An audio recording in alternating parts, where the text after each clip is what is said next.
Argentina logró un acuerdo con los holdouts, o bien llamados fondos buitres, después de meses de conversaciones. El presidente Alberto Fernández declaró en la conferencia pactada para el día martes, donde tenía marcado como agenda relanzar el plan Procrear para la construcción, refacción y ampliación de viviendas, el esperado acuerdo de la deuda argentina. La Comisión de Valores de los Estados Unidos dará una nueva fecha para la finalización del canje de la deuda. En otras palabras, será que los acreedores de los bonos anteriores de la era kirchnerista y macrista deberán cambiarlos por los nuevos bonos que emitirá el gobierno, con tiempo para hacerlo hasta el 24 de agosto. El 28 de agosto, una vez cerrado el tiempo para el canje, se darán a conocer los resultados. El país precisa, para dar una solución general a todos los acreedores, una adhesión del 60% de los tenedores de bonos del periodo de Mauricio Macri y un 80% de adhesión de los dados en la era kirchnerista.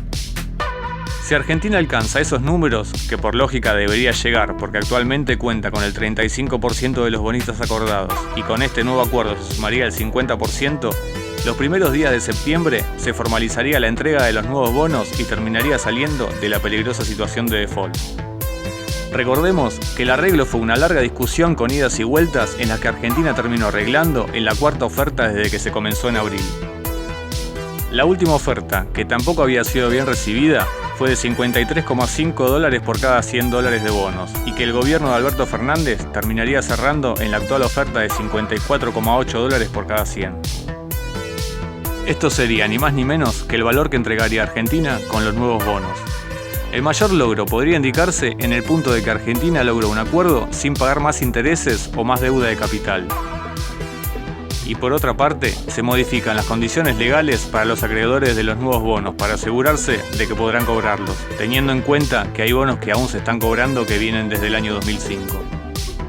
Si bien, entre la primera oferta y la última aceptada, Argentina termina cediendo algo más de $13.000 millones, ofrecía $37 y terminó pagando 54,8, lo cual formó parte de una negociación lógica.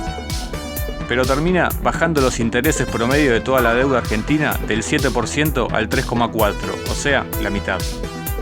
Logrando con esto una tasa de intereses más acorde a lo que reciben los países bien calificados, que disponen debido a su mejor situación económica un mejor trato, y que terminan generando un ahorro en el pago de intereses de más de $31.000 millones entre los pagos de 2021 y 2047. Esto claramente es uno de los puntos positivos del acuerdo. Si bien termina pagando la misma deuda de capital, la deuda de intereses se ve reducida a la mitad. En un principio, Argentina lo que buscaba acordar era evitar el pago de los próximos 4 años, que eran los vencimientos de mayor número que el país debía hacer. Pero al no lograrlo, termina igualmente haciendo un buen negocio, al quitar la mayoría de los intereses en los pagos y corriendo la deuda para más adelante, pasando a pagar en 2021 $100 millones en vez de los 10.300 millones que adeudaba según el acuerdo anterior. Y así por los próximos 3 años, lo que le da un gran respiro a una economía que viene totalmente asfixiada. Otro lado bueno del acuerdo es que los mayores valores a pagar vendrían entre 2030 y 2035, lo que le da un margen bastante amplio para poder encontrar un rumbo económico para el país, sin tener a los acreedores pegados en la espalda todo el tiempo. ¿Todo esto termina siendo un negocio redondo? Posiblemente sí, el mejor acuerdo siempre es el que se logra. Por ahí, una de las críticas que se podría hacer es que cuando comenzó la negociación, Argentina ofrecía $37 cada 100 y los acreedores buscaban entre $55 y $60 cada 100. Luego de 4 meses de conversaciones, terminamos pagando 54,8, que es básicamente lo que los acreedores querían desde un principio. Y sabemos que la incertidumbre de entrar en default hizo llegar el dólar paralelo de 70 hasta picos de 140, y eso se podría haber evitado.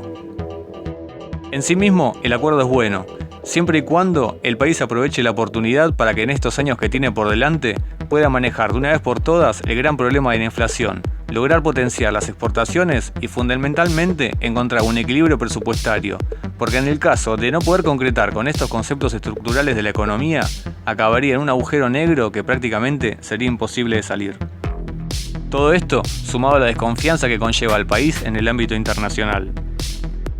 Una de las maneras de generar confianza será teniendo una vez por todas un buen plan presupuestario para el 2021, la activación económica y ayudando mediante el financiamiento a las empresas que se encuentran en una situación delicada. Por lo pronto, Alberto Fernández, si bien ha logrado tener un poco de aire, no cuenta con demasiado tiempo, ya que la próxima etapa será tener que negociar la deuda de 44.000 millones que tiene con el FMI.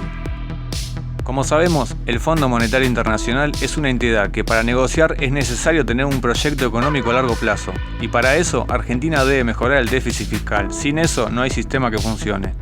Los países viven financiándose a tasas bajas, pero esos financiamientos se utilizan para inversión a futuro que puedan generar ganancias. En Argentina se usa para pagar deuda vieja con deuda nueva. Así como Cristina Kirchner tomó deuda para pagar la deuda anterior, Mauricio Macri tomó aún más deuda para pagar la deuda que tenía heredada y terminamos con una bola gigante que termina aplastando al país. Si el déficit fiscal sigue siendo más alto que los ingresos generados, el país termina generando deuda eternamente sin poder pagarla.